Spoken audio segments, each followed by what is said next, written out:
Hola amigos! Welcome to Everyday Spanish with Stephanie. Today we're diving deep into some essential vocabulary and grammar. We're going to be covering some basic Spanish sentence structures and even going over some trickier grammatical concepts, and we're going to do it all in less than 15 minutes.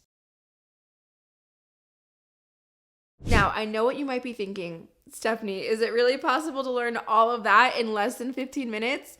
And the answer is yes. With clear examples and a focused learning, you'll be so surprised at how much you can actually learn and absorb. Remember, language learning is a journey, and this video can serve as a solid foundation to build upon. Now, before we get started, I want to remind you about our sponsor, the Unacademy Languages app. It's a fantastic tool that can help reinforce what we're going to learn in this video and give you even more to expand upon. Now, let's get started. Okay, now let's start with some simple sentence structures in Spanish. Listen to the sentence. Yo como un bocadillo. I eat a sandwich.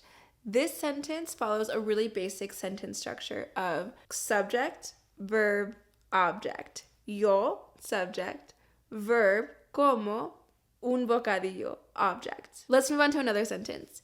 Tú eres mi hermano. You are my brother. In this sentence, we're using eres, which is the tú form of ser. Ser is used for permanent characteristics, like being someone's brother. Sentence 3.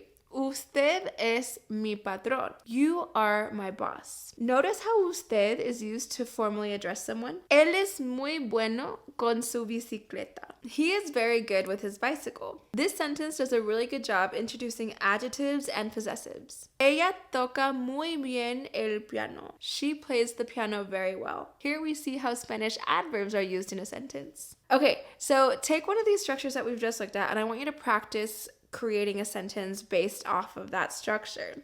So for example, yo bebo agua, that's the subject, verb, object structure. Maybe you can try creating a sentence using adjectives like tú cantas bien. Okay, let's move on to our next section, looking at the verbs ser and estar.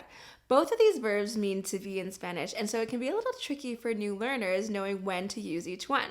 So I'm going to give you a couple of examples and show you how to use them in context. Estoy cansada esta mañana.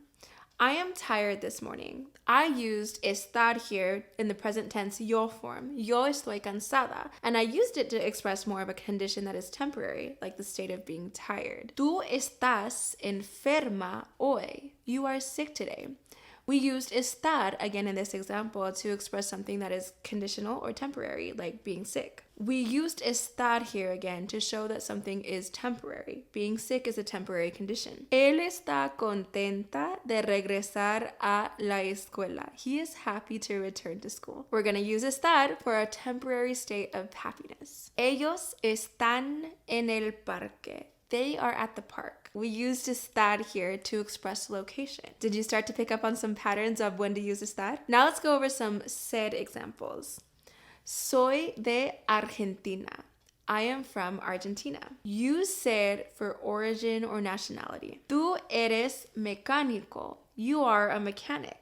You're also going to use ser to state professions. Ellos son muy inteligentes. They are very intelligent. Ser is always used for inherent characteristics or characteristics that are core to somebody's identity. Okay, let's practice using estar and ser in these next sentences. Estoy feliz. I am happy. Estar. Soy estudiante. I am a student.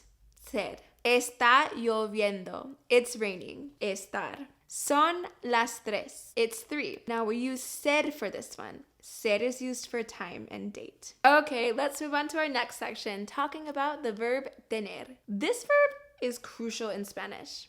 Let's go over some examples of how to use it. Tengo mucho trabajo. I have a lot of work. Tú tienes una habitación muy bonita. You have a very beautiful room. Él tiene un carro nuevo. He has a new car. All right, let's practice together. You're going to use tener to say you're hungry. Tengo hambre. I'm hungry. Literally, this translates out to I have hunger, but that's just how it's normally said in Spanish. Tienes razón. You're right. Literally, this one translates out to you have reason, which is how you just say you're right in Spanish. Tienen dos hijos. They have 2 kids. Let's move on to the next section. We're going to talk about indefinite and definite articles in Spanish. Here are the definite articles. El muchacho, the boy. This is in the masculine singular form. Then we have la muchacha, the girl. This is the feminine singular form, la. Los hombres, the men. Los would be the masculine plural definite article. And then we have las mujeres. Las is the feminine plural article. Now the indefinite articles would be un in the phrase un hombre, which just means a man. This is the singular masculine. Then we have una mujer. This is the singular feminine. Let's practice using articles for the following nouns. Libro. What would the definite article be? El libro. Now let's use an indefinite article for the noun house or casa. Una casa. For perros, let's use the definite article. Which one should we use? Los perros. Let's use the indefinite article for this next one. Some flowers. Unas flores. All right, great work. Let's move on to the next section. Negation and questions. Negation, or saying no in Spanish, is really easy. All you have to do is add no to the beginning of your phrase. So for example, I don't know would be no sé or yo no sé. Here are some important question words that you should practice as well. ¿Por qué? This means why. ¿Cómo? Means how. ¿Cuándo? Means when. And ¿qué? Means what. And ¿dónde? Means where. All right, practice forming some questions now with the question words. Why do you study Spanish? ¿Por qué estudias español? How are you? ¿Cómo estás? When is your birthday? ¿Cuándo es tu cumpleaños? Where do you live? ¿Dónde vives? Okay, let's move on to conjunctions and prepositions. Here are some important conjunctions. Y, which means and. O means or. Pero means but. And por qué means because. Here are some key prepositions. Con means with. Sin means without. Para means for. En means in. Okay, let's practice using some conjunctions and prepositions in some sentences. How would you say, I want coffee and tea? Yo quiero café y té. How would you ask, should we go to the park or the movies? Vamos al parque o al cine. How do you say, I like Spanish, but it is difficult? Me gusta el español, pero es difícil. How about this one? I study because I want to learn. Yo estudio porque quiero aprender. All right, good work so far. Let's move on to another section about present tense verbs. A common verb that you'll use in the present tense is querer. This means I want. So to say I want, you'd say yo quiero.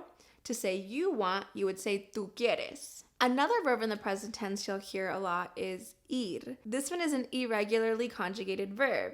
So the conjugations sound like this. Yo voy, tú vas, él, ella, usted va, and so on and so forth. All right, can you practice conjugating these verbs? How would you say he wants? Él quiere. How about they go? Ellos van. So now practice making a few sentences of your own using querer and ir in the present tense. Some other verbs that you should know is poder in the present tense. So yo puedo, I can. Tú puedes, you can. Él, ella, usted puede, they can. He, she, or you formal can. These are used to express ability, possibility, or necessity even sometimes. Other important verbs to know are saber, which means to know. Decir, which means to say. Hacer, which means to do or to make, and ver, which means to see. Okay, let's practice using these verbs in a few sentences. Puedo hablar español. I can speak Spanish. Yo sé la respuesta. I know the answer. Digo la verdad. I tell the truth. Hago mi tarea. I do my homework. All right, good job so far. Let's move on to the next section, adverbs and adjectives. Here are some common adverbs in Spanish. Bien, which means well. Mejor means better. Ahora means now. Ya means already. Siempre means always. And nunca means never. Here are some useful adjectives. Bueno or buena means good. Grande means big. Mucho or mucha means many. Here are some practice sentences with these adjectives and adverbs. Hablo español bien. I speak Spanish well. Es un libro muy grande. It's a very big book. Siempre estudio por la noche. I always study at night. All right, let's talk about demonstrative pronouns in Spanish. We have este or esta, which means this, and ese or esa, which means that. Here are some examples. Este edificio es muy grande. This building is very big. Me gusta esta guitarra. I like this guitar. Ese regalo no es el tuyo. That gift is not yours. Okay, let's practice using demonstrative pronouns. How would you say, this is my car? Este coche es mío. How do you say, that is a good idea? Esa idea es buena. And finally, our last section, personal pronouns and possessives. We have yo, which means I. Tú means you. Él is he. Ella is she.